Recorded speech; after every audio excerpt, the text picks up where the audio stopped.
Hey, everybody, welcome to Movies Worth Talking About, the show where we talk and talk and talk and talk about movies. I'm John Carlos, and today I am joined by, I want to say, producer extraordinaire. There are a list of projects, short films, web things. I'm just going to pick one. I'm going to go with the making of Happier Than Ever. If you have Disney Plus, go check it out. It is the making of the Happier Than Ever thing that was also on Disney Plus. Lauren Bancroft, Yay! Yay! Hello. Happy to be here. producer extraordinaire, Lauren Bancroft. Yes, thank you so much. That makes me warm and fuzzy to hear. I didn't say it though. You said it. I'm just Yeah, agreeing. no, I'm no. just agreeing, kind of. Yeah, it's okay for me to say it. Yeah, But that's not you what. know what? You That's know what?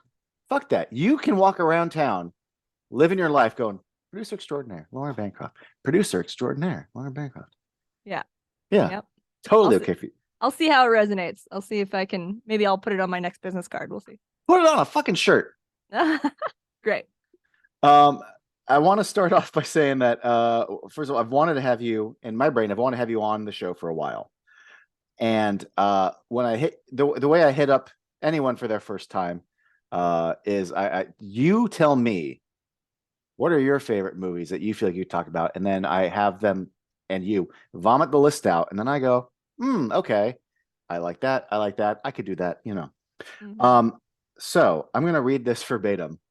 What are some of your favorite movies? And you just listed off movies, but the first one was Pacific Rim, and then many others. And I wrote, I didn't know you fuck with Pacific Rim. And you wrote, it's a perfect movie. Yup. So my first question is explain. It's perfect. I feel like this is the kind of movie where you watch, and if you know anything about filmmaking, which we already said I'm a producer, so I do.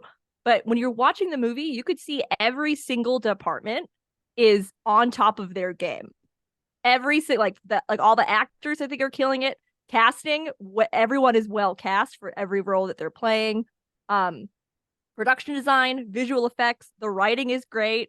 It's not like the movie knows exactly what it is, and it goes just as far as it needs to without being cheesy and too too cheesy for it to connect emotionally with you. So the writing is great. It's also filled with incredibly believable relationships and different types of relationships. There's, Mm-hmm. we have father son, we have father daughter, we have brotherly friendships or relationships. Um, what else? I mean, we have the two like opposites attract scientist buddies Mm-hmm. who are, the odd couple essentially, which Yeah. always is great. It's Comedic just a great relief slash science renegades. exactly, You yeah. know, I'm not a So regular scientist. I'm a cool scientist. You know, I have tattoos. exactly, yeah. Yeah. And he's like the ultimate fanboy. And I love Charlie Day. I'm a huge fan of It's Always Sunny. So anything that he pops up in, except for Pacific Rim 2, which we're not here to talk about. Oh, We're not. We're here to talk about Pacific Rim 1. Or just Pacific Rim. Anyway, sorry, shot across the bow for Pacific Rim 2. But can I? that's why I feel it's a perfect movie. It's like every single department was killing it. Wardrobe, I mean, I think makeup was great too. Every department is like, boom, you nailed it. Nailed it. Well edited visual effects. I think I already said that, but there you go. Yeah. Well, yeah. You said a lot. I did. I did. I've been a fan of that movie or of this movie for a very long time.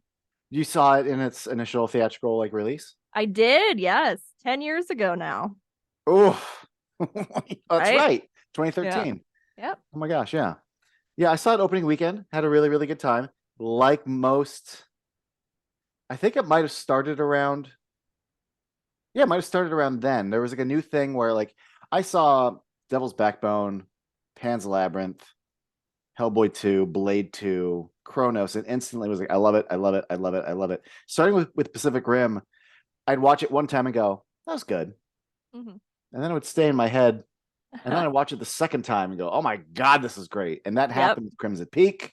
That Hmm. happened with Nightmare Alley. I think it started with this though, and I can't put my finger on why. I think Guillermo del Toro is maybe why. Well, no, but why it takes me certain movies take Oh, me a that one. second Okay. click. Yeah. Um, I don't know. I mean, do you find when you're watching movies for the first time, are you watching them like truly watching, or do you find that you're analyzing them? Are you kind of in your head when you're watching, even on the first viewing? it really depends, and Hmm. sometimes that's the movie's fault, and sometimes it might be the mood Oh, I'm in. oh, wow. Great point. Sometimes it is the movie's fault. You're right. Absolutely. If you got me thinking about technique, then I'm not lost in your story, and boo for you. You know. Yep, I hear you. Although any movie I do that, completely blame myself. Like I can't.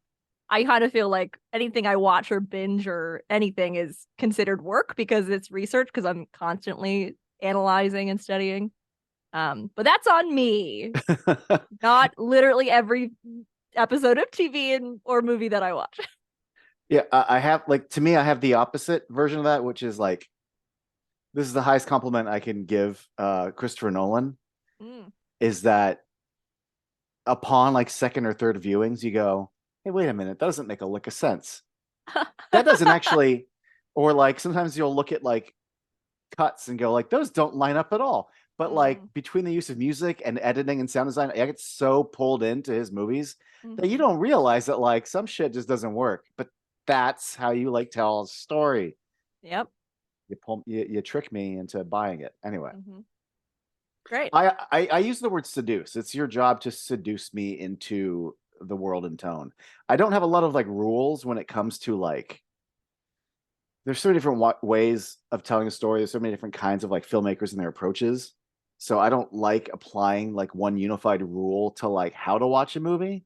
Mm. But after like 35, 38 some odd years, I did realize like you do it. There is one rule, which is like it's your job to seduce me into whatever tone and tale you're telling. Hmm. And the second you fail to like get me on board, something's gone wrong. Yeah.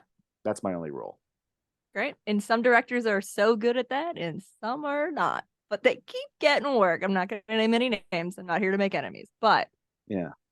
This is not a tea spilling. This is a beer sipping yes, show. indeed. Yes. Yeah. We'll talk after you stop recording if you want me to name names. No, I'm glad you brought up that you said that it's not cheesy or not so cheesy. There it is. Because to Hmm. me, one of the charms of this is that there is, I don't know if cheese is the right word, but it very much it is okay. It is riddled with cliches, Hmm. but they're all, in my opinion, they're all intentional. Hmm. We are leaning into very broad story strokes that you've seen a million times. But the gag is that we are very aware, and that level of awareness usually is applied to satires and spoofs. But there's only a small handful of movies that are very aware that they are telling you a story, that this is a movie. Hmm. Um, Yeah, I think it I is like that all the cliches are kind of couched in a world that because it's set up so well, we believe. Like we're along for the ride. I say we, meaning me and hopefully most of the audience. the Um, royal we. Yeah. yes, the royal we. But yeah, I mean, I think I feel like because it makes so much sense for the story that's being told, I don't clock them as cliches when I'm watching. So I'm like, yes, okay, this 4 minute VO at the very beginning that's setting up everything. Great. I'm in. This is good. Which can be corny or overused and, can kind of take you out of the story even before the story gets going, but it really works. Yeah, I mean, to me, you've got there's a very Charlie Hunnam does a good job at any actor who can carry what I call generic lead guy. You're essentially like I'm like, would Tom Cruise play this guy? Is it Cyclops? Is it Leonardo? Is everyone else in the squad more interesting, but you're a generic lead guy? It's a hard Mhm. thing to carry off, but this is one of the most like generic lead guyist. And again, this is an insult. This is what the tone of the movie is. It is celebrating, it is wrapping itself up in this blanket of cliche and going like, this is the story we're telling. But he speaks in very like declarative, let's do this. We get ready to do the thing. Like there's a lot of like, I am declaring the thing that we are about to do. But between that guy and like I'm hothead shitty guy. and I'm like stoic leader who's like observing everything. And underneath the stoicism, I have deep care for like. Mm-hmm. There's so many. Even the two wacky scientists. It is 3PO and R2. It is Hidden Fortress. It is tale as old as time. Yeah. Uh, and that's the charm, and that's the thing about it. It takes the cliches and the aware and turns it into the charm of the whole damn thing. And to me, that's there's a few people in my life who didn't really fuck with this movie, and I feel like that's your fault for not getting on board because the platform's ready. You Mm-hmm. just have to like Yeah, just go on the ride. walk on that platform, get on the ride. But yeah, I mean, I think it really is 100% about the relationships in the movie and how they're set up so well that all of the growth and like the backstory that informs why they are the way that they are is done so well. Like from flashbacks to just like justifying who they are presently to just like to the growth to like that shitty guy, shitty Australian son with a cute bulldog. Like even by the end, his growth of being okay sacrificing himself when he's probably never done a selfless thing in his life. Like Yeah. even that is believable in this 2 hour and 11 minute with credit movie. Yeah. He's an interesting one to me because yeah, first of all, the fact that his dad's aware. Mm-hmm. And the hothead again is so easy to sort of write off, but there's a lot to it in that he spends his first two or three major scenes trying to get digs in at Raleigh. And Raleigh, I don't want to say like is zen about it, but he knows who this guy is. Mm-hmm. I don't have time for this shit. So he pretty much never acknowledges him. In fact, after they do their big test and it totally fails, Yeah. I feel bad because I'm terrible with names. Every episode I do on this, I'm not the name guy. I'm always just like, I don't know, angry Australian guy. Yeah. But he is laying into the two of them. And Charlie Hunnam's like not even looking at him. He's so not into it that he's just like, I can't even look at this guy while he's yelling at me. Until he goes after Mako, and then it becomes shit's on. Yep. Then it's a All thing. to say, the fact that Raleigh doesn't get engaged with them until that, I think is the first time that that guy learns that like you have to care about other people to like get engaged. And then even though I don't think it really clicks for him by the end of the movie, I'm like, I don't think he goes anywhere until he gets his ass kicked by someone who's fighting for someone else. Mm. Yeah. Go ahead. I'm just saying that like every person's change can be like pinpointed to a certain moment, and I think that's his moment. Yeah. And I also think that there was like a little glimmer of he is not as tough as he says he is when Marshall like dresses him down. When was it Stacker? Yeah, when Idris Elba. Well, I Like will never before forget the name Stacker Pentecost. Yes. Great name. Yeah. But when they're about to go on the final mission, they're gonna drift together. And he's like, how am I supposed to drift with you? And like, Idris kind of like dresses him down and he's like, he gets real small. He's like, oh, okay. He's not as tough as he acts. He's not as tough as he, likes to think he is, maybe. How tough can you be when you've got that adorable dog in your life? Oh my god, so cute. I love that pup. No, one of the things I like about this movie is the opening scene, the opening, 4 or 5 minutes before we get to like Raleigh and his brother. The first time I saw it was very jarring. It felt like I was watching a legacy sequel where like, well, it's got to appeal to new audiences. So you have to info dump for all the people who didn't see the first movie from 25 years ago. And I'm like, but there isn't a first movie from 25 years ago. This feels interesting. And it works. But I hadn't seen that structure, I felt like, in a little while. But I feel like you will probably agree with me. It feels like it's born out of economy of storytelling and the economy of using that time.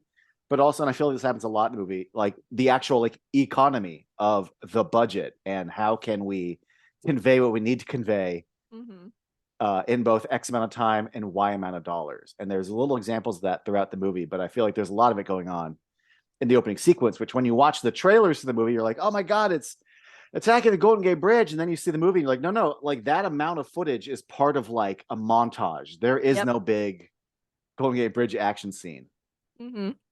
Yeah, for sure. Yeah, I mean, I think the VO and like the establishing the world and when it started, where it got to, and where we are now is like with the VO that works. I mean, I think that's it's very effective. But I think it's so funny you said it. It does make it feel like in a way that you're trying to like uh really catch a whole audience up on this world when really it's an original It's original. action movie, an original sci-fi movie. But the story we're telling is the end game story. So we need to kind of just here's the world, here's how it works, here's how we got here, here we are at Yeah, the end. and go. Yeah. And go with the what will be PTSD for our lead man. Well, that's what's so the thing that kills me in hindsight when you watch the beginning of the movie is what a like scrappy little puppy dog. Come on. Oh, there's another Jaeger. And at this point, no human has lost. And he's like, come on, bro, let's do it. I'm excited. Mm-hmm. Yep. And all the loss that comes after that informs because for the whole rest of the movie, he is kind of Yeah, he looks inward. He's way absolutely. more measured. There's Yeah. no enthusiasm for this as I mean, there's some enthusiasm when he sparks to a new partner, but it's not. Come on, bro, let's get going. Right. Yeah. He's been working on the wall and he probably would have worked on that wall until he died. That Yeah, seawall, which is so friggin' dumb. I mean, how would that even work? How would it, the seawall even work with like just the movement of the ocean, let alone like 150 foot, not foot, story tall monsters with unbreakable bones or whatever. I'm glad you said that. There are a few things in this movie I don't hold against it, but there's a few things logistically that I bump up against, and that's one of them. But I Mm. mean, I think the point is that there is a government in place that thought this would work, and we're like, Uh-huh. no. Yeah, I think I think I could get on board with shitty government fucks it up. I think conceptually I can get on board with that being justification. And I think I can get on board with because this is only I think 3 years before 2016, where it's like, oh, you mean a wall won't work? Yep. Who would have thought people can Uh-huh. just get around a wall? Yeah, but that giant no, they spend years building this wall that you can just tell. Well, no, they'll just break right through it. Um, Yep. but the first time I felt like, oh, like well, my first it was a warning sign, but then it was like, no, it's not. I see you now.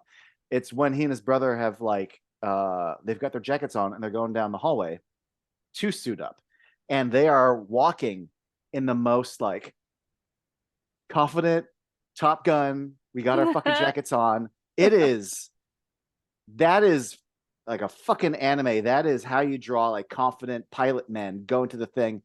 It Mhm. is cliche-orama. And I went, oh, is this what movie I'm in? This is what movie I'm in. Got it, got it, got it. And it all Mhm. starts to me with that strut.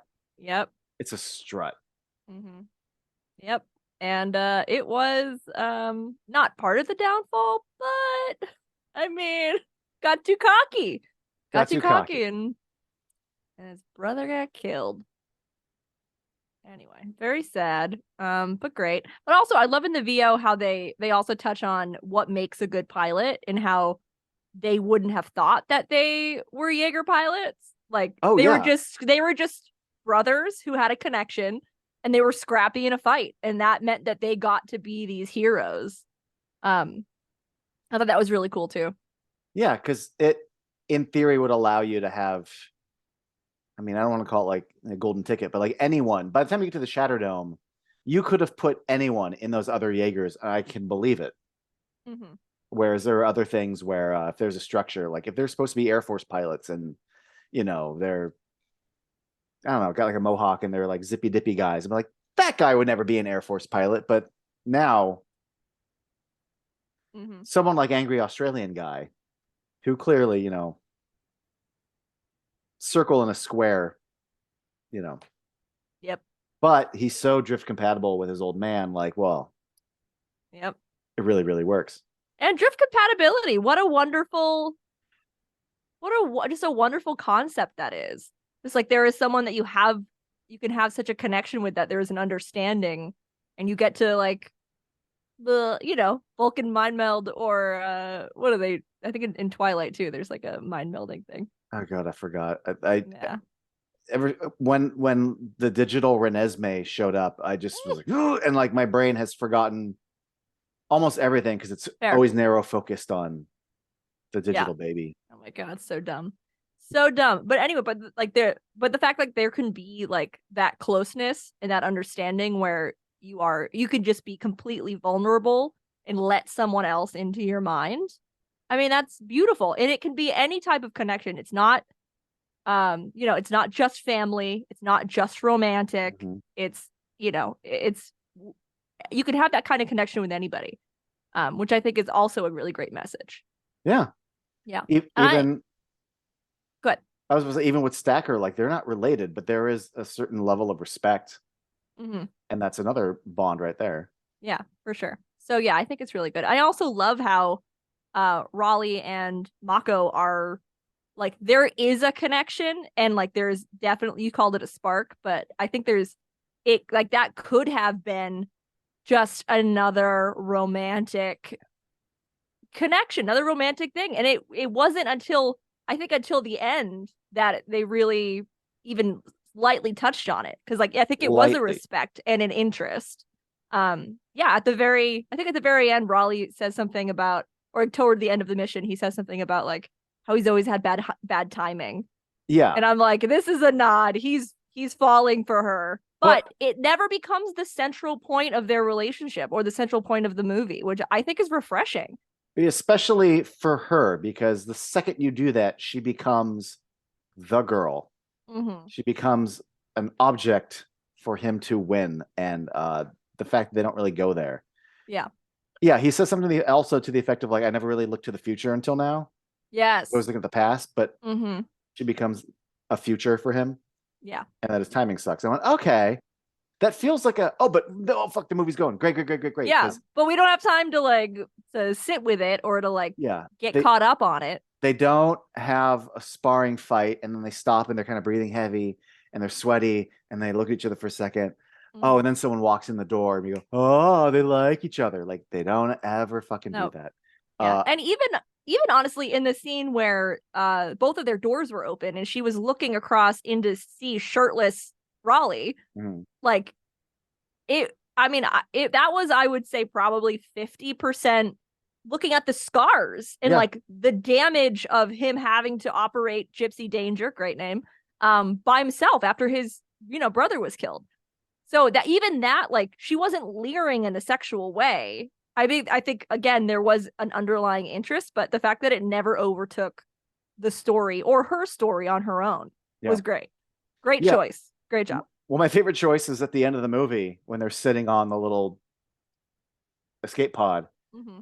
and they don't smooch. They don't They care. just don't. Right. I That's love that.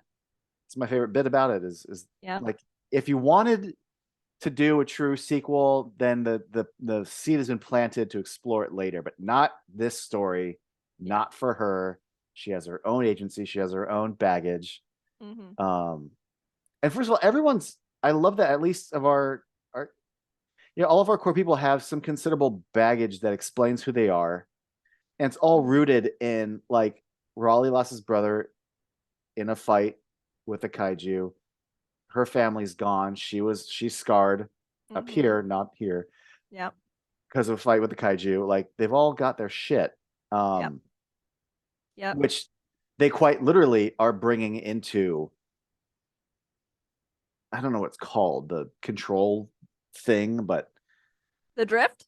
no, but the room that the piloting head thing, you know. Oh, the hub. They called it the hub. Okay, the hub, Yeah. the control hub. Yeah. Mm-hmm. Anyway, they're bringing all that baggage with them quite literally. That's the fun thing is with the drift is you're taking an abstract and you're giving it physical consequences, Mm-hmm. which I think is great. Also, just the idea of because this bugs me in everything. Anytime there's a giant robot and they put the pilots in the head, and I always wonder, okay, like I get how it's the head of the thing, but I feel like the chest is more protected. It's not a real head, Mm-hmm. so like why, But for Yeah. this movie, cliches we're allowed to. Mm-hmm. But also, the other thing about this movie is a lot of the times, even if there is a like a logical, actual thing that I bump into, there is a metaphorical or subtextual or thematic reasoning for it that I go, and that's why. So like the people in you quite literally are having two people, two hemispheres. We're getting in their head and they are in the head. Right. That's, you know. Boom. Nailed it. That's it. That's simple. Yeah, it's just that's it. Well, there's a few times where I'm like, well, I think it's supposed to be that because ... No, but she's great. There's a really fun video. I don't remember the name of it. I highly recommend it. It's like 15 minutes long. It's on YouTube. But there's like a lady who's like a stunt person, and she like will break down like fight scenes, and there's a lot that I was not aware of as far as the choreography of Raleigh and Mako's fight. Their fight, like when they were before she was When they're his co-pilot. Yeah, when they need, when he's auditioning, right. And the fact that it's like every move he does with people, the whole point is that she even tells him like you're unpredictable. And the fact that there's maybe like 3 or 4 moves and he does something unpredictable that every guy does not anticipate, and that's why they all fail, except for the 2 of them. When he does move outside the box, she's ready to, like, and I don't catch any of that, but she's like, no, when he parries here, up, left, down, right, and then does this, I'm like, oh, and like the choreography is telling a story, and I go, okay, yeah, okay, I see.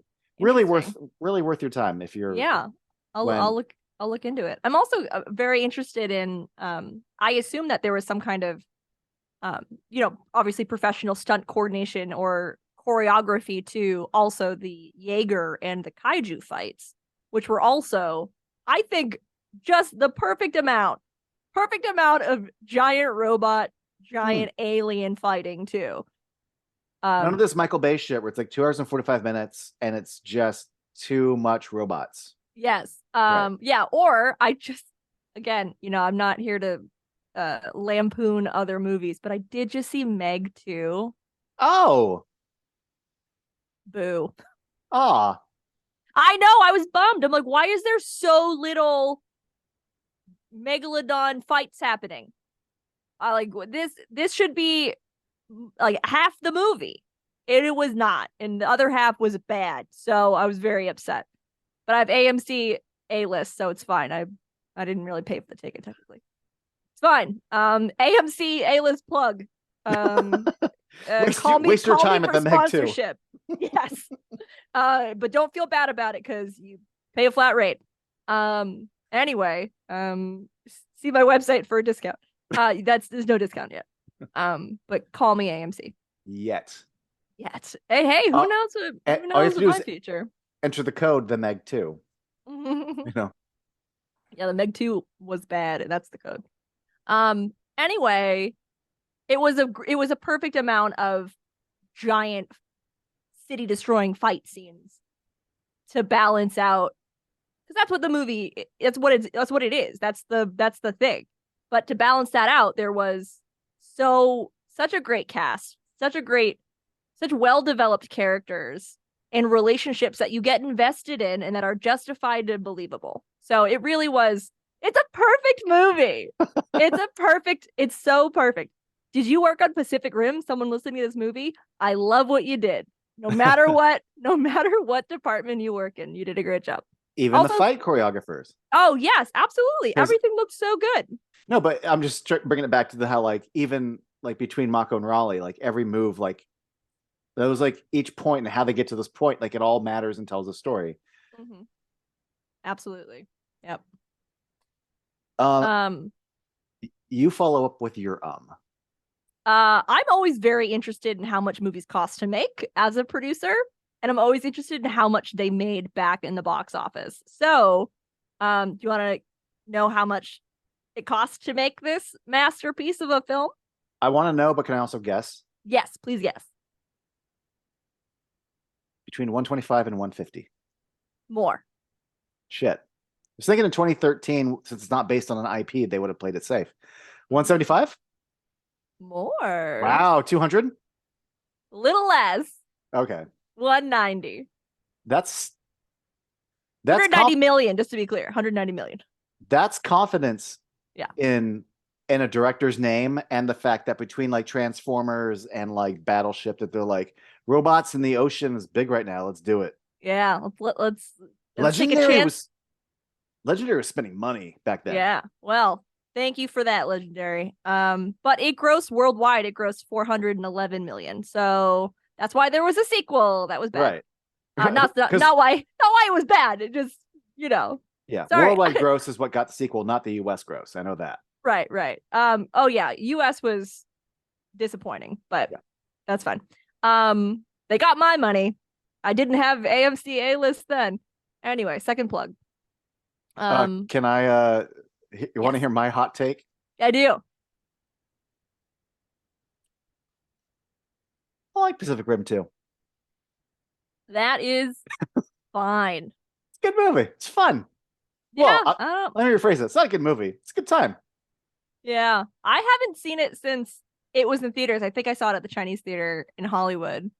Oh, that might have been like too grand of an avenue for it such a was it was, that's such an iconic theater. yeah. So my bad. My bad. Thought it would warrant it. It did not. I don't. I just remember being like, "What?" Like, I know Charlie Day wasn't himself. He was essentially being puppeted. Yes. But it's still, spoiler alert for Pacific Rim 2. Okay. Yeah. But anyway, I just really didn't like that. I think they only got Mako and Newt to come back. Right? That's like the only two returning cast.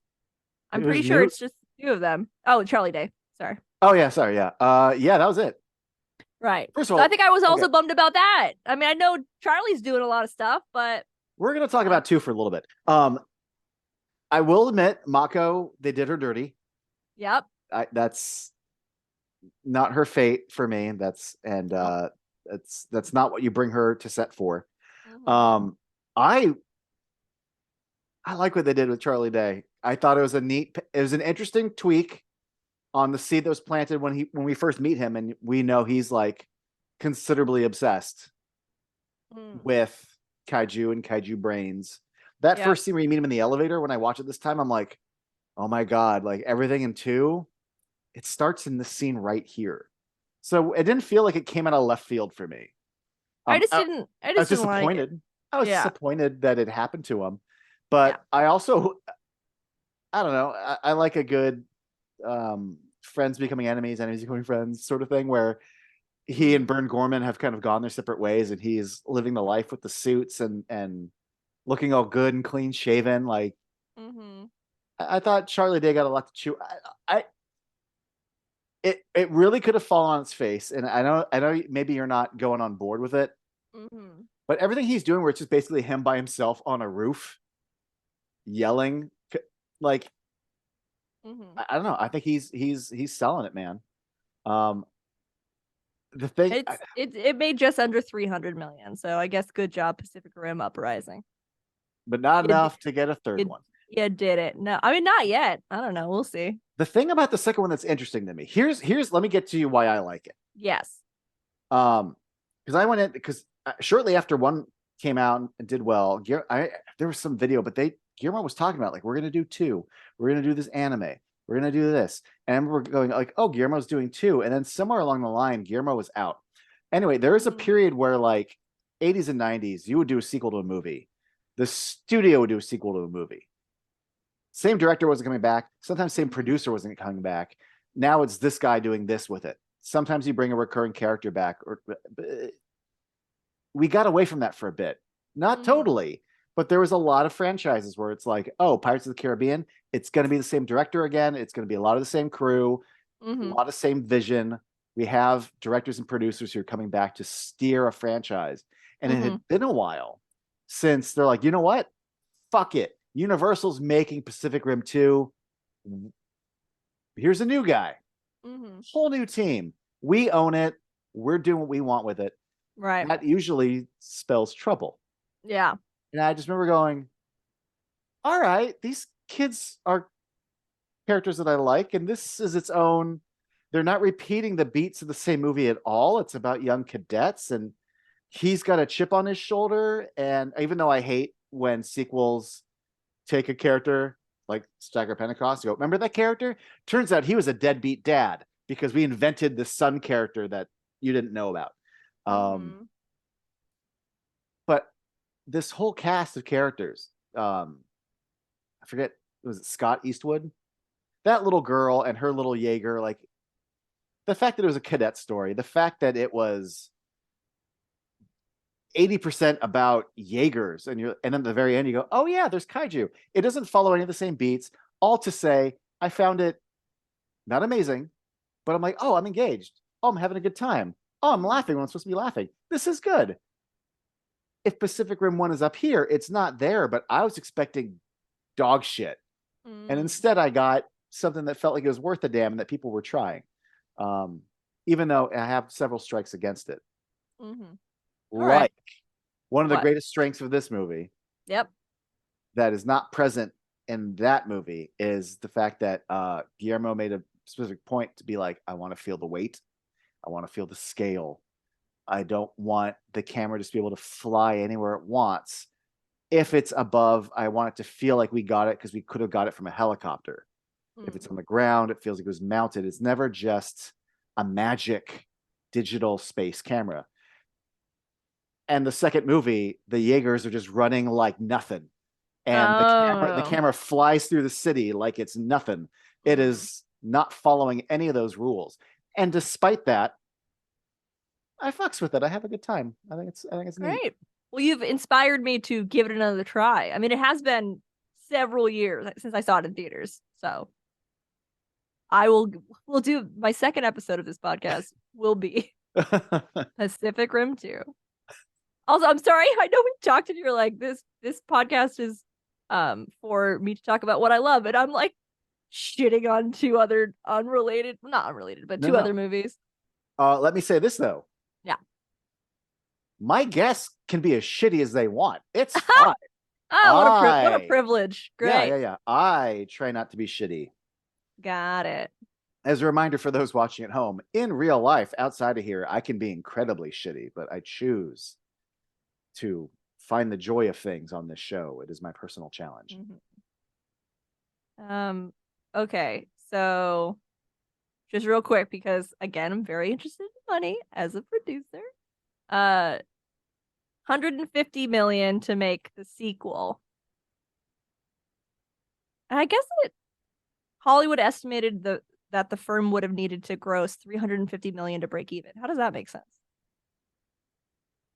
I feel With like like promotions and stuff, Yeah. like extra costs. Like looks like the production budget was 150, so it made the production budget back, but I guess it didn't make the rest of it. Yeah. Anyway, I mean, you know about this more than I do, but I mean, there used to be an adage, and I feel like that adage doesn't even work anymore. Which was like take the production budget, at least to a certain size of movie, take the production budget, double it. That's usually what you need to do to break even. And now I think there's so much that like marketing, it costs so much that like doubling it doesn't even get you there. No.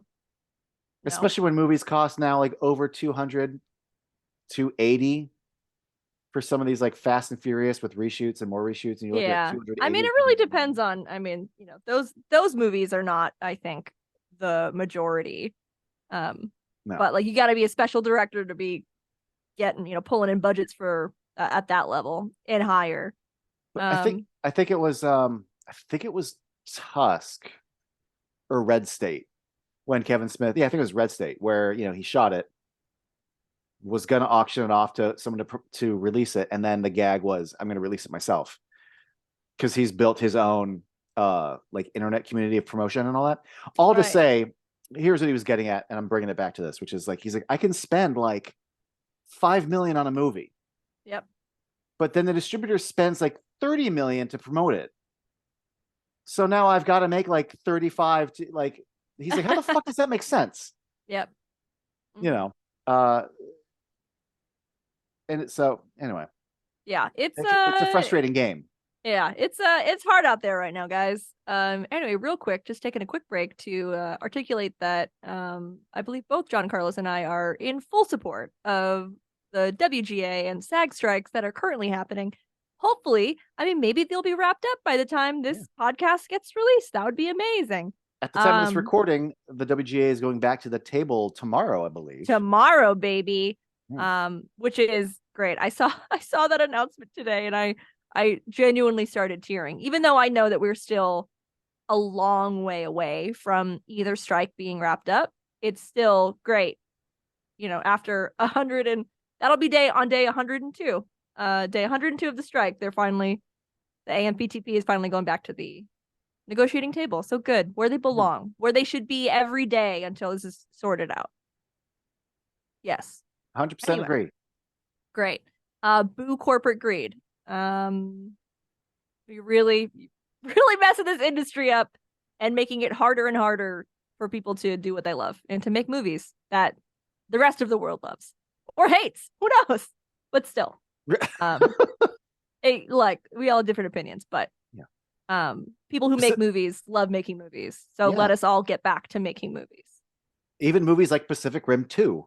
Yes, and the Meg too. Look, maybe it's like epic giant monster sequels that I just don't like, because that's a theme now of what I've mentioned. Pacific Rim 2 and the Meg 2. The Jaws sequels were not. I don't even know if I've ever seen the Jaws sequels. Well, you got to see 3 and 4. There's 4? I thought there was only 3. Jaws 3D and then Jaws the Revenge. But it doesn't have a giant 4 next to it. But yeah, Jaws the Revenge is the crappiest, craziest one. Okay, hang on. I just Googled Jaws sequels. Oh my God, they're right here. I don't want to say I thought you were lying to me, but I had to verify because I thought maybe you were playing a prank. But nope, they exist according to Google. So the most famous tagline ever. This time it's personal. Oh, that's from a Jaws sequel?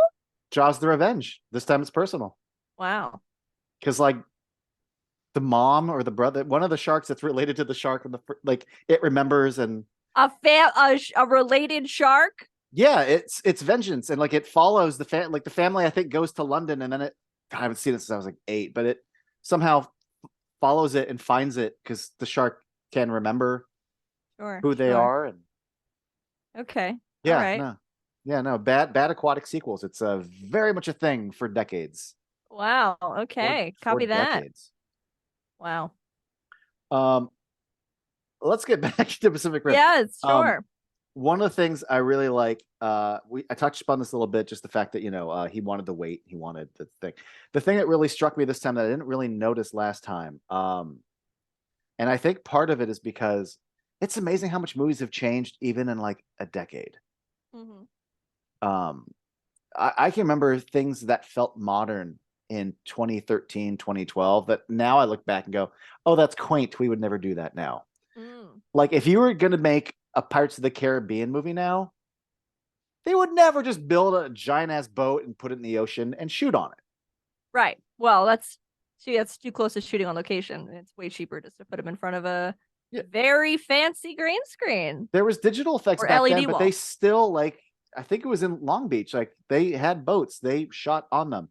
That's a thing of the past. And there's things in this where sure there's like digital set extensions and stuff, but I was watching when they're first flying into the Shatter Dome and they're landing on the pad, and I legit couldn't tell where the practical set ended and the digital extensions began. And it was such a good blend. And again, you're talking about how everyone's firing on all cylinders, including the VFX. Yes. I'm not trying to disparage, but there is a very contemporary, and I know that VFX industry, there's a lot of studios are sent out with an X amount of time to deliver a thing, and a lot of people just default to like shitty VFX. But there is a sort of green screeny thing where like I could tell someone's on a platform and just like everything in this, and it's always vast and it always goes on for fucking ever, and it's always just like this big giant background that's definitely not there. And when I watched them fly into the Shatter Dome, I just thought like, oh my God, like I actually believe the texture. And I haven't felt like I believed the texture in the last 5 years of like, blockbuster filmmaking. Yep, I agree. Yeah. And I mean, obviously the VFX goes hand in hand with the amazing production design of those practical sets. It just works so well together. Yeah, the thing that really sells it that this is one of my favorite little like, oh my God, did you know when it came out? But it was like, did you know that like all the sets are like essentially like cement gray tones and all the lights, like all the color you get doesn't come from like creative tone lighting or paint, but like set sourced like yellow, like the lights of the Shadow Dome are meant to be like every color you get is sourced from within the movie. Mm. Um, so having like that contrast also translates really easily to digital because you have it. Hmm. You know exactly what it looks like.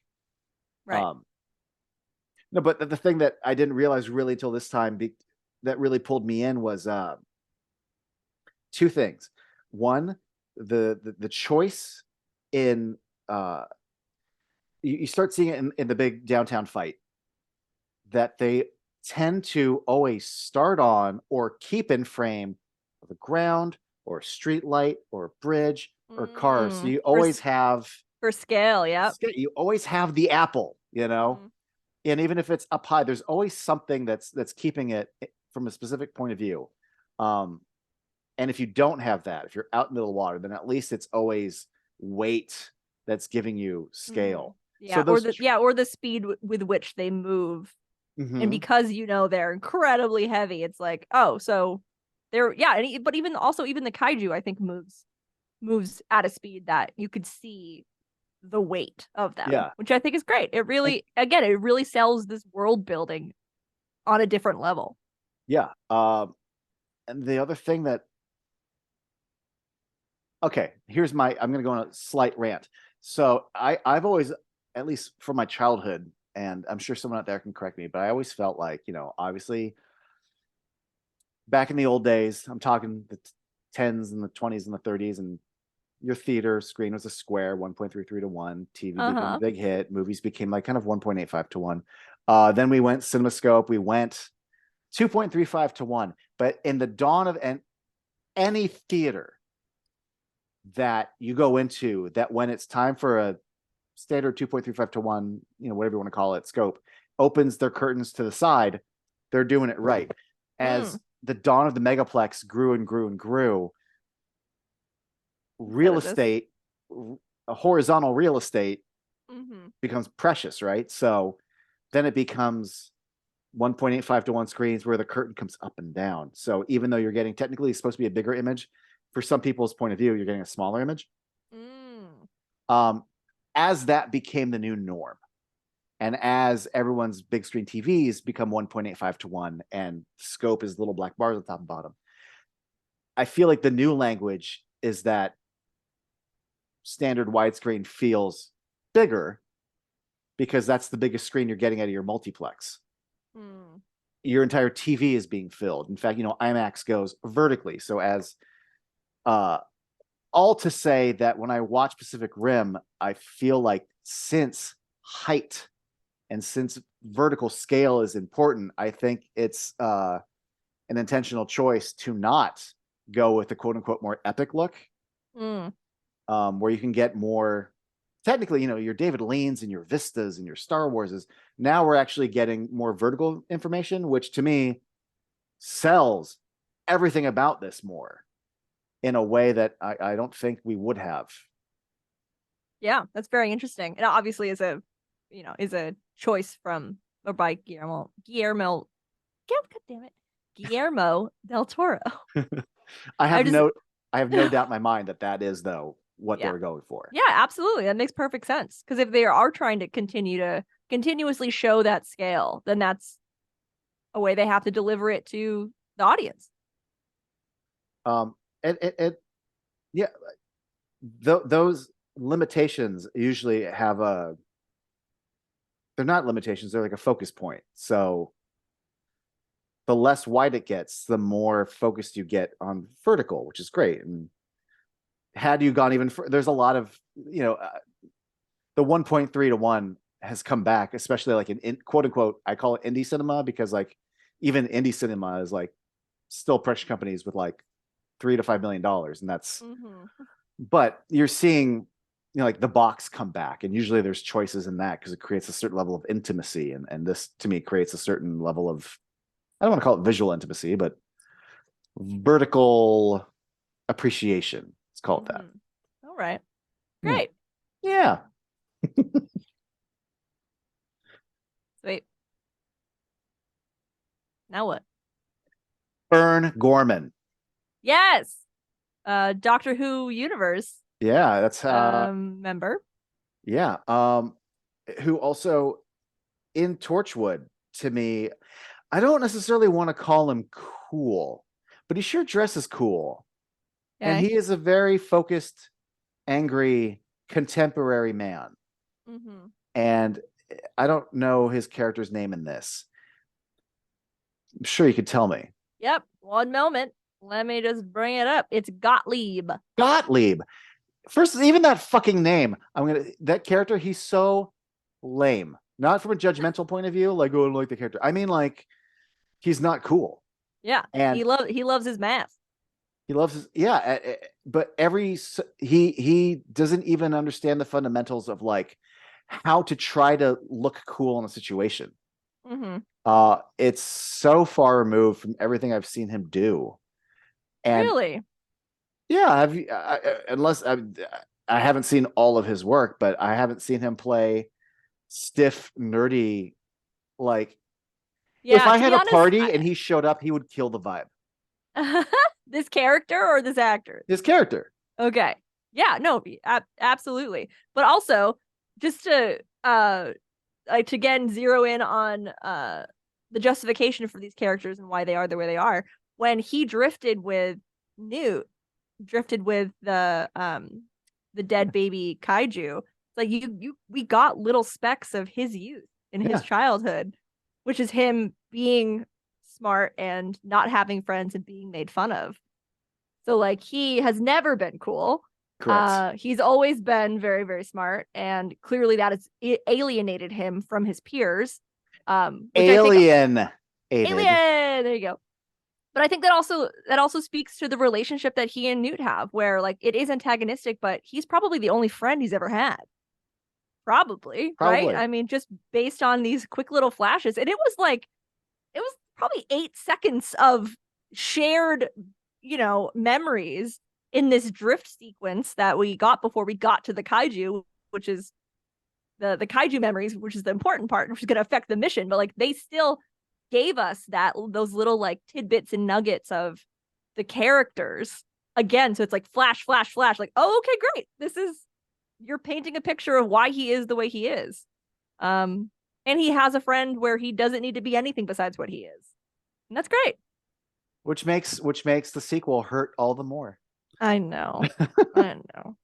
No, Ugh. there's just something about his commitment to everything about that energy Mm-hmm. that, like, in real life I would probably be irritated by him. Like, I Sure. respect him, but I am so like I so cheer for him when it's like, I forget, there's like a high five and he's like, oh, and by Jove, we're gonna do the thing, and I'm like, oh, like I'm so fucking rooting for you, even though Yeah. like you're in that pocket so perfectly. I would Mm-hmm. never have thought to cast him in this part, and I fucking love him in it. Great. Yeah, I think he kills it. I haven't watched all of Torchwood, so Oh, I only have like a handful of episodes to go off of. okay. So, but I will say, I mean, I don't want to also shit on Torchwood here, but do you remember when his character like stole pheromones and like drugged people at a bar? Yeah, it was a pretty shitty thing to do, especially. Uh, Yeah, I mean, you're like, oh, I'm gonna steal alien pheromones and then roofie humans at a bar so that I could sleep with them. Like, come on, gross. it is gross. That was one of several things in very early Torchwood where I'm like, I don't know if I need I don't know if I need to keep watching this. I That do know the later seasons become devastating in a good way and very well told and well acted, and I will eventually. I know Peter Capaldi got his first start on Doctor Who on Torchwood. So and as the 12th Doctor super fan, I will eventually watch it. Children Watch of all of Earth, it. Yeah. Children of Earth, Yep. aka season 3, Yep. superb Yep. in That's a what I've way been that told. I'm ready to be devastated. season 1 and 2 the highs of season 2 and the highs of season 1 don't even come close to what Children of Earth does. Mm. It's like next level. Wow. Okay, great. And then 4 fucking crashes and burns. Oh no. No. But I'm not here to be negative. No, we're not here to be I'm negative. just saying. You said several good things about that No, intellectual property. I am so fucking like I understand there's problems with parts of it, but I fucking love Torchwood. Mm. I'm using the word love here. I fucking love Torchwood. Yeah, I know. Said it twice. Must be true. I'm glad you brought up the little flashbacks, the drift flashbacks, Yeah. because that was another thing where, to me, this is a good use of again economic budgeting. I'm sure producing. Yeah. Um, Absolutely. I mean, when and they didn't waste an opportunity any time that we saw any of our main characters drifting. It's like we got backstory, we got little bits, and just like second flashes, like a second, like boom, boom, nailed it. Now we know more. Now we understand our characters better. We are more emotionally invested in them, and well, it just took a flash. that's the thing is so what this not to get too hey did you know, but like when they're developing just the because obviously you have a story that you're telling, but then there's meetings with visual effects supervisors, production designers of how we're going to tell this story. And one of the earlier things was like, well, how do we show drifting? How do we depict this? And before it was just two people side to side in a room. It was supposed to be like isolated or vertically stacked. Mm. And the idea is that you would see like since you have a mental link, you would have like a fucking like force ghost of your partner. Uh-huh. And I know Guillermo was like, do you know how long it's going to take to shoot like the plates for like a whole second digital person? And like, no, Yeah. like, you know what we can do? Little flashbacks for the drift. We Yep. shoot a little girl and we shoot a person walking down the street. We show a kid in the classroom. It takes, setup, and if you really go back and look at them, the information, the visual information isn't that dense.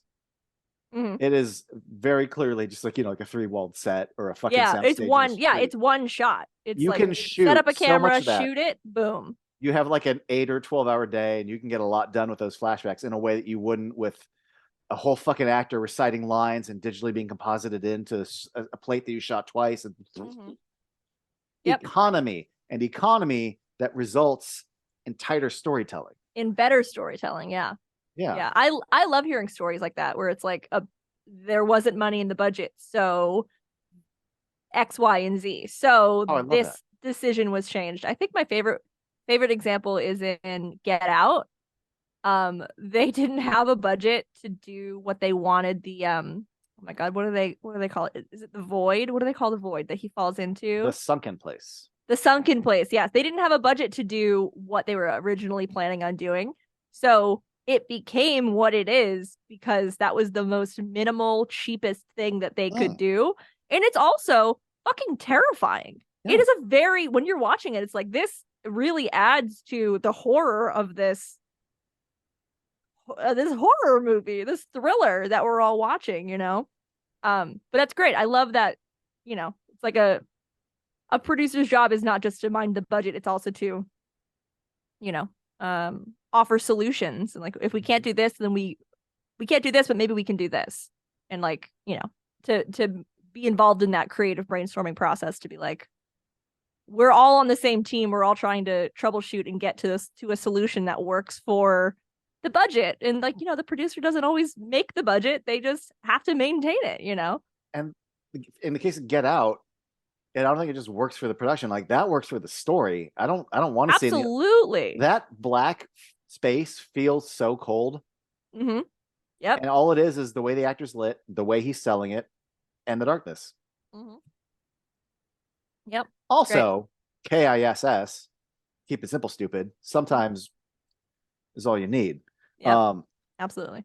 I think the same thing happens in this. I felt it in the theater, and I still feel it now when Mako's trapped in her memory. She's chasing the dragon. Oh, yeah. And you could tell they're starting to snow while she's still in the hub set and she takes her steps and the lighting changes. I love when this is maybe because I'm a theater kid, but I love when movies feel like theater.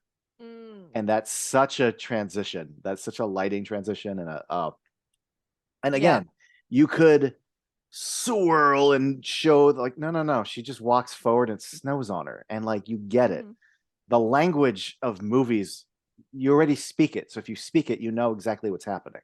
Mm-hmm. I know that when Raleigh was in her uh flashback, Yeah. again, there was talks of like, "Oh, we're gonna have him morph through the," and they're like, no, he just walks on set. We get it. He's there. It He's doesn't just need to be an there. effect. Yep. He's We there understand it. in his Jaeger suit. Yep. He's there because that's where he is trying to pull her out of this memory. Yeah, it's great. Yeah. Oh, also, you mentioned something earlier. I'm just going to circle back to it. You're talking about the fights, but like how much we care about the characters. One of my greatest compliments I could say about this movie, by the time we get to the first, like the test of the suit and then the first fight, I went, oh yeah, we're gonna fight monsters in this movie. Like we could have just not. I'm with the social struggles in this movie, the relationship dynamics. I could have almost not had a robot fight. That's Because great. So you weren't just like wondering where were the robots? no. Where is the fighting? Also, I think the world building is just so interesting. The second they're Yeah, speaking so about good. a class one, a class two, a class three, Yes. um, I love the idea that the Russians have the only like class one Jaeger still working. Mm-hmm. And to me, it speaks of like, I, not a car guy, but like, I know that like back in the old days, cars were like built to fucking last. And now you buy a car and it's meant to last you about 5 to 7 years until you have to buy a new one. Right. But like that good old American steel that would just last you fucking decades. And it felt like, I bet you somebody during phase one of these things built one to fucking last. Right. And when I look at that thing, I'm like, well, yeah. Mm-hmm. Yeah. Looks like a Also, friggin' tank. like, again, the cliches, like, before they even tell you, like, that's Russia, you look at those two pilots and you're like, well, that is Russian. Like, For that sure. is Russian men. And Yeah. the fact that they're like Jaeger looks like Chernobyl, like it's It's like, so yeah. like Yeah. But it's also that I mean that speaks to the consistency in character design, overall character design. The Russians out of their Jaeger, it's hair and makeup and wardrobe all working together to communicate exactly what you need to know about these two characters before they even open their mouths and you hear their Russian accent. And then the character designs for the Jaegers also incredibly specific in a very culturally specific to where each of them are from. At least definitely the Russians. But also like the Jaeger designs, not Jaeger, sorry, the kaiju designs are also great because like they're clones, but each of them are unique and different and yeah. look just they don't look the same despite them being clones, which I think is also very cool. Yeah, I remember I forgot about that when when I was collecting the action figures from this movie. Um, Mm-hmm. that knife head, because you see this a lot with action figures. You repurpose a lot of the same pieces, and Mm. I personally feel a little cheaped out when it's like the same body with a repaint. So they made a knife head figure, and then I forget the name of the one of the like the two patrol guards at the end that are guarding the rift, and Mm-hmm. they go down to the water before the big one comes out. That one has the exact same body but a different head. And I remember Oh. going, "Oh, what the fuck?" But then when I watched the movie, I'm like, "No, no." But in the movie, they actually, if they're clones, like they would have same arms, same chest. Little elements Mm-hmm. are different. So all to say that the fact that the action figures are repurposed is because, in fact, in the movie, Mm-hmm. and you see it especially when you're kind of drifting into their world, you can see like a whole line of like, well, there's a bunch of knife heads. There's a bunch of, was it leatherback? I don't know. Yeah, the one was called Leatherback, yeah. Yeah. But yeah, it's great. It's a great movie. I think overall there are a ton of like really, really broad themes that are still really relevant. We mentioned like PTSD, like trauma. Mhm. Raleigh's dealing with that trauma. And there's also like capitalism, and money, and like, is that why the wall is being pushed instead of the Jaeger program? I don't know. It's a government, like a shadowy government, who isn't listening to their Mhm. citizens because people were protesting. They're like, we want the Jaeger program back, and there was like that government official on TV like, try and be like, that's not what we're doing right now. We're doing the whole wall Yeah, thing. this program it used to work, but fuck it, we don't need to evolve it. We just got the wall. Yeah. But also the kaiju or the aliens who are breeding, creating, sending the kaiju to take over. I mean, they're colonizers. Also a very familiar, historically terrible idea. But all of Earth who's being colonized, and not just the British, historically. So they're like they're themes, like they Yeah, are themes that still resonate, and they're in this story that is so big and just looks so great. I would add to that Mako's vengeance Sure. towards Avenging family. avenging her family, and the Yep. fact that letting that stew in you for so long quite literally results in like you almost destroyed everything. Yeah. Yeah. Grief. Metaphor. Yep. They probably don't have a lot of therapy in this version of the world. I would also argue maybe who needs therapy when you get inside a giant robot and punch stuff? Um, Sure. Well, up until Raleigh, she wasn't allowed right. in the robot. I would also argue maybe not a theme, but like a lesson to be learned. If I don't want to get too up my own ass, but if media, because I'm not saying media, I don't blame media for things, but there are things that you were influenced when you're a kid and watching things and how people Mhm. relate, relationship dynamics, Sure. and if you have them, if you're young enough and you see this movie and here's a movie where it's like, look, the girl and the boy don't get together, like sometimes they could just be buds and Mm-hmm. work together. Yep. I don't know. You'll have to watch the sequel to see if they get together. Well, Spoiler, he's not in the he's sequel. not around. He is Nope, he's just not there. doing other stuff. But yeah, it's just a really good movie. And again, it's like I love watching a movie and being able to go through every department in my head and be like, fucking nailed it. Killed it. Great job. Great job. Every department. Do you enjoy all of Guillermo del Toro's other movies? I haven't seen all of them. Hang on, let me see. Let me see. Damn it. Hang on. Let me tell you which other ones I really like. Boop, boop, boop, boop. I only bring it up because there are other movies in his catalog that, according to you, this may be the perfect movie, and I'm not saying it's not, Oh no, but it's great. there are other movies in his catalog where I would say like the production design Mm-hmm. or sound might play a bigger role in storytelling, and I'm just curious if you've Yeah, I love Hellboy. Huge fan of Hellboy.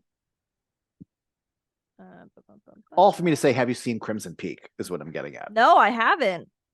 That's Tom Hiddleston, Mm-hmm. right? And it's a period piece, period thriller. I love Hellboy 2.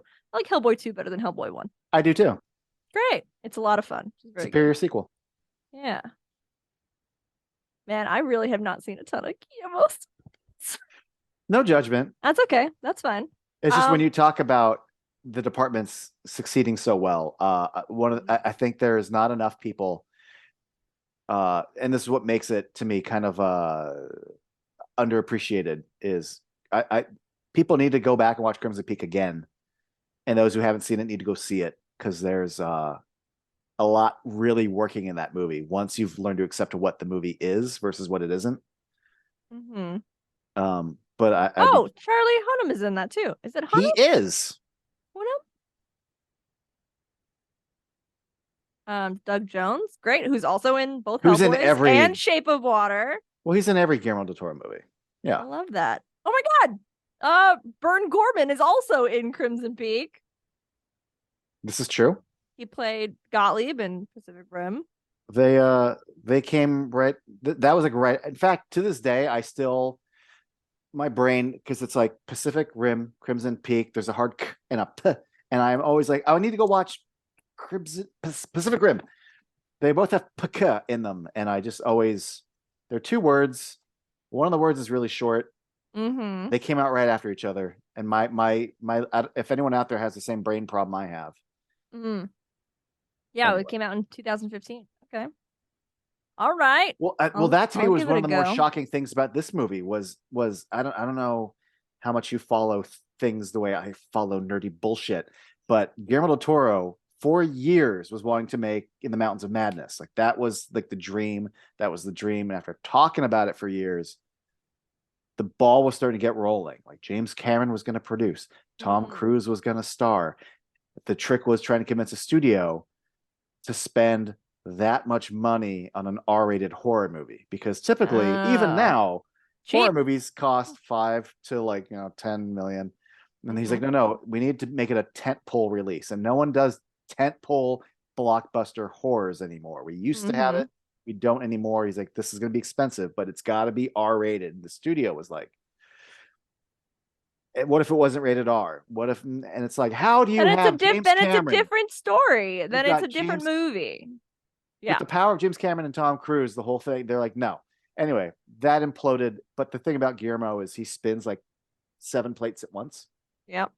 He's got 5 movies all in a certain level of development. And Mm-hmm. like the moment In the Mountains of Madness fell apart, he's like, cool, I'm making Pacific Rim. And it was just like that. I went, wait, what? And he's like, yeah, I have this other movie I've been working on. And I think we can start going on that one instead. Yep. Just pivot to a $200 million movie. Because that's how you do, apparently. Again, very Yeah. impressive how he operates. Mm-hmm. um, one last thing about this movie that I have to point out.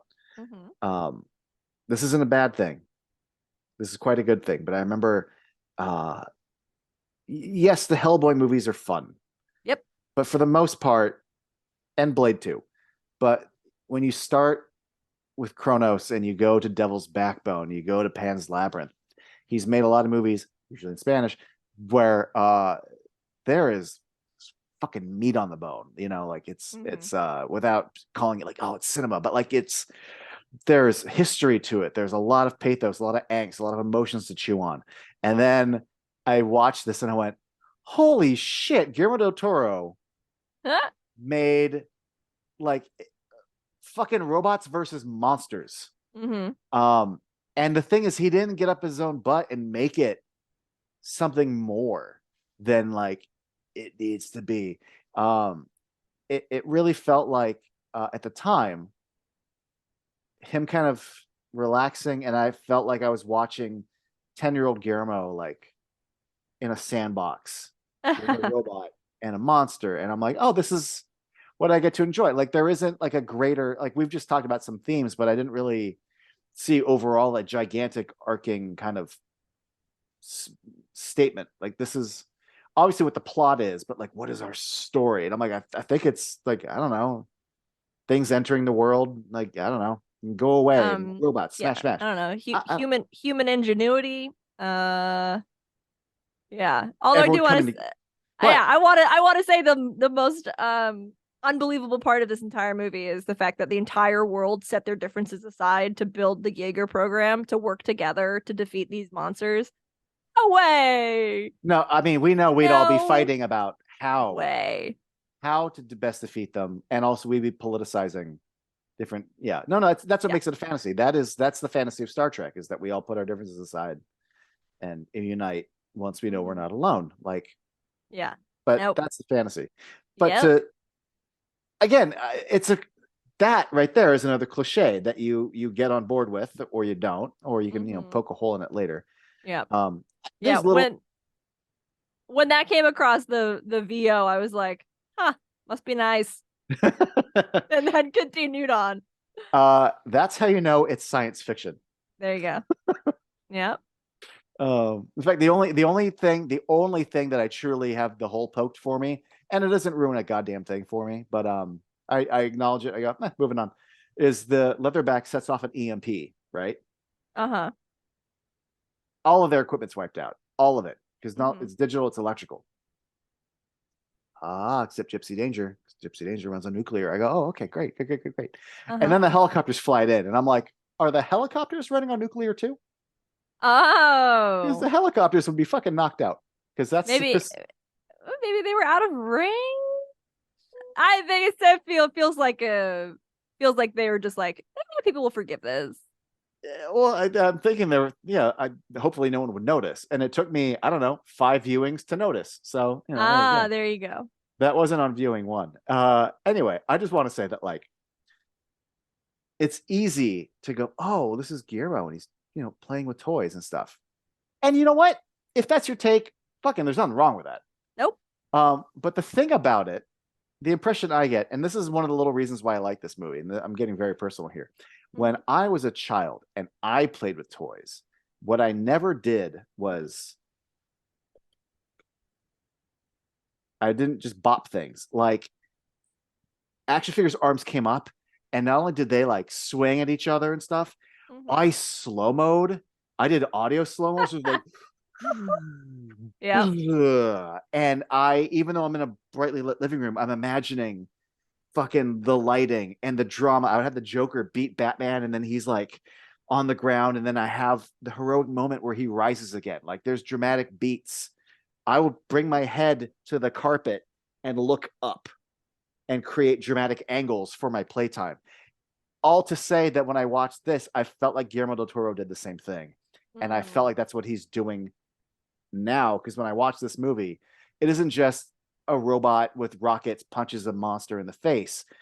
It's choices, it's commands, it's an angle, slow mo, the monster's teeth falling out. Mhm. It's a creative little boy playing with the biggest toys on the planet, Yeah, it's elbow rockets, so you can punch even harder. which make no sense I because it's love it. still just a punch, but it looks cool. Therefore, you go with it because the idea of it makes sense. Yep.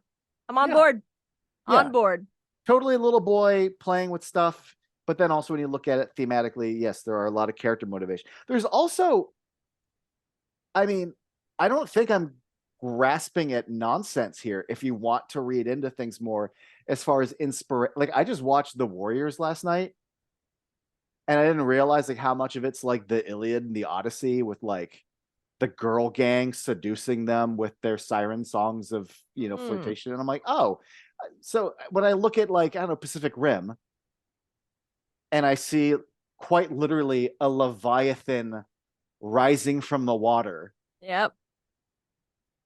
as a giant agent of chaos. I'm like, I mean, if you want to get Old Testament with this, it's there. Mhm. It's literally destroyed by like a sword of God, not of God, but like a giant fucking sword. Like Yeah. there is things to pull from if you want to, read into it, not as a Yeah. meaning, but as an influence. It isn't Mhm. just pulled out of your ass, like, ooh, monsters, water, robots. Like, no, there's a precedent for this in literature. And Mhm. it's it's not just a boy in a sandbox if you don't want it to be. Yeah. But also I went a couple weeks ago, John and I went to San Diego Comic-Con. And we attended a wonderful panel that was all about legendary storytelling, legendary stories that keep getting retold. Mm-hmm. Like the classics. And someone on the panel, and forgive me, I am if you are the panelist whose name I am forgetting, I am sorry.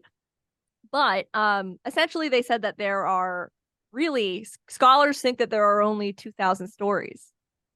That's it. And every story is pulling from in bits or in whole of stories that have already been told from the beginning of time.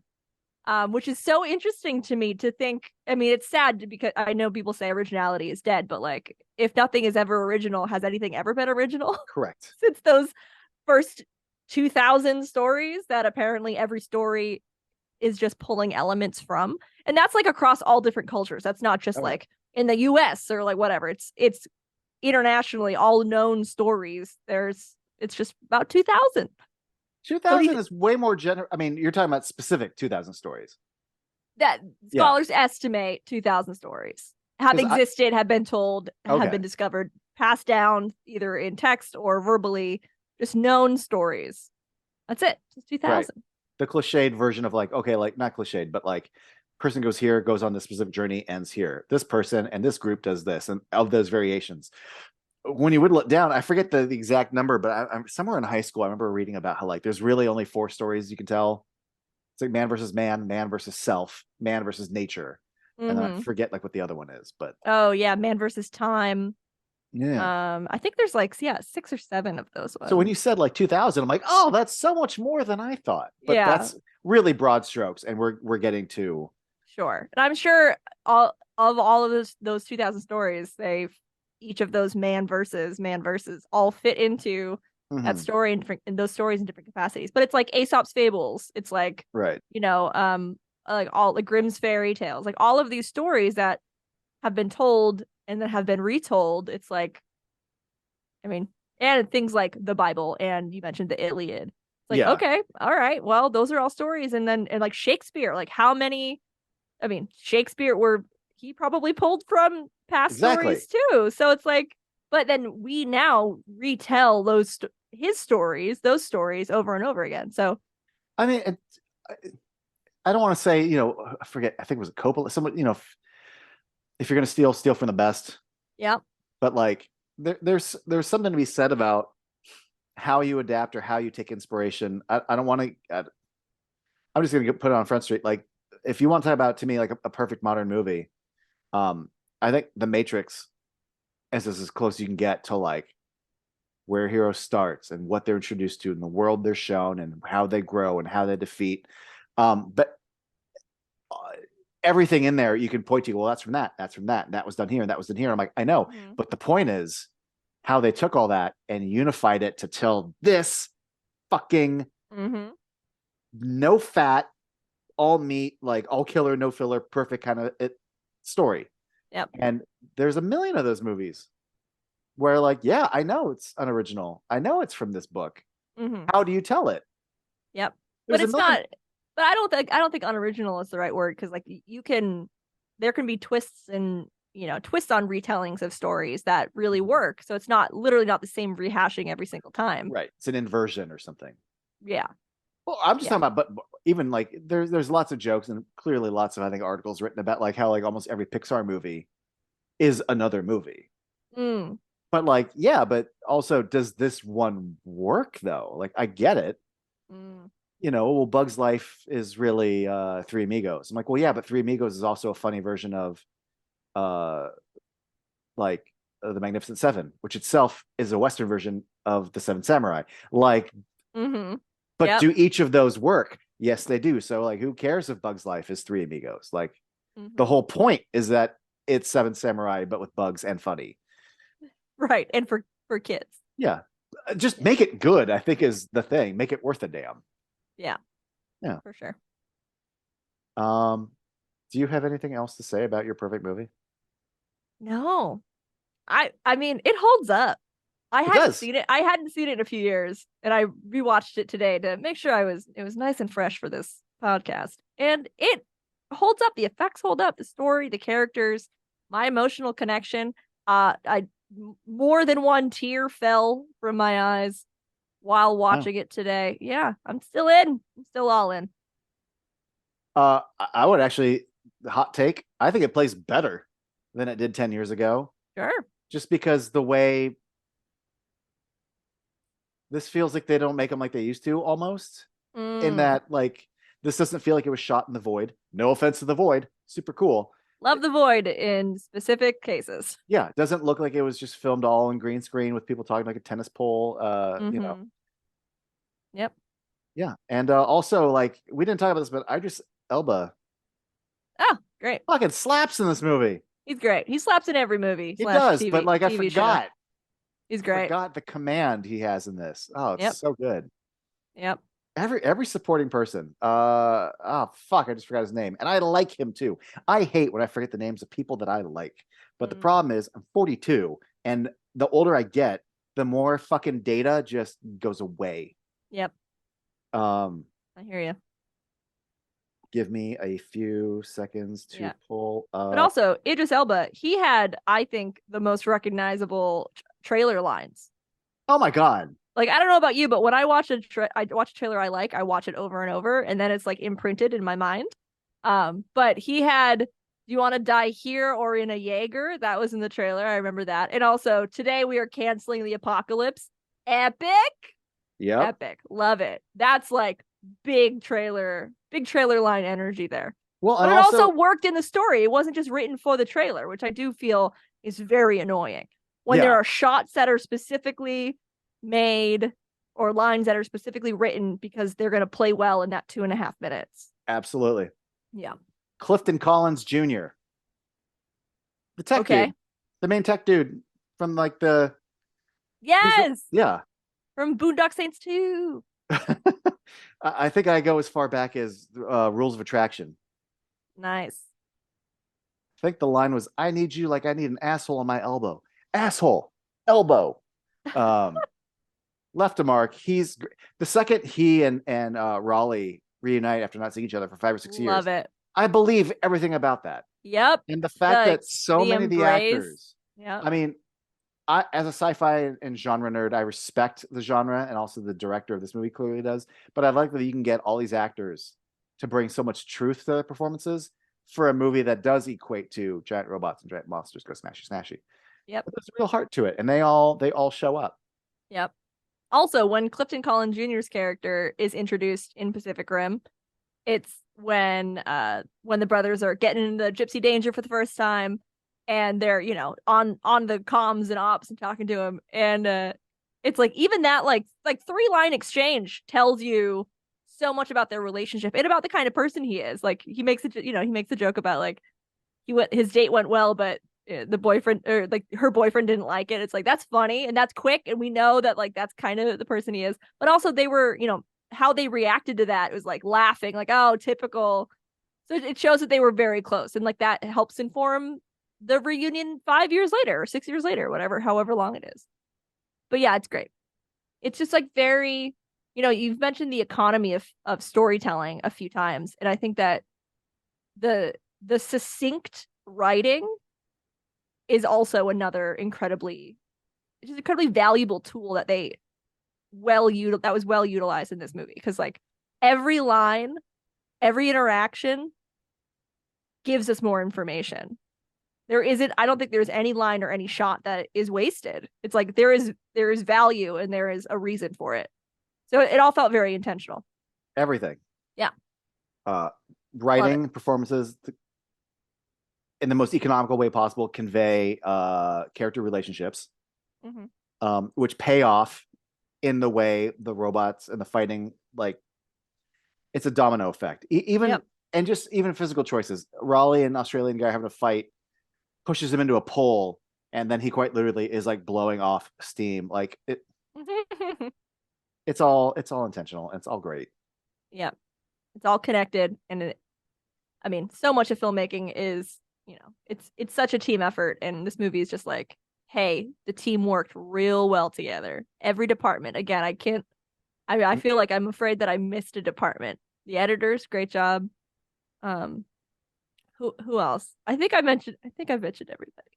You And killed it. so much bullshit can happen along the way to when you get it up to the screen. Mm-hmm.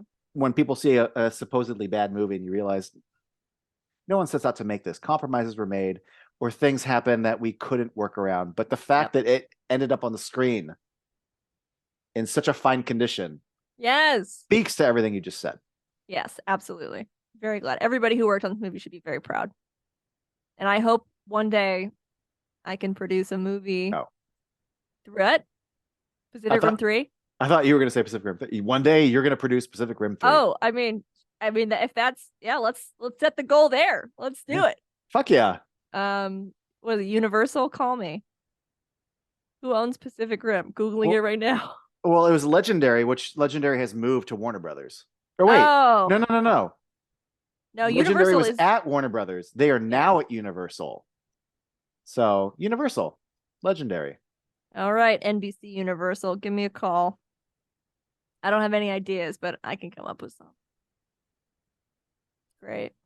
Cool. All Yeah. righty. Thanks Well, for joining me. no problem. Thank you for having me. This was a lovely time. I had a great time. Um, you should tell people, like, is there anywhere they can find you? Any socials that they Yeah, I'm on Twitter and Instagram at Bancroft, Bancroffed. So I'm a producer in the Los Angeles area, and I have my own production company called Bancroft Inc. I have produced some short films that are going to be at some upcoming film festivals, so feel free to check my website or social media for where those are screening and when. Um, Also check out my website. And if you know anyone who's looking for a producer, send them my way because the strike is killing us all out here slowly, just like the AMPTP want. Anyway, but we'll be back. We'll come through. We'll be better for it. This is a very important fight, and I'm glad that they're having it. Absolutely. Yes. 1000% agree.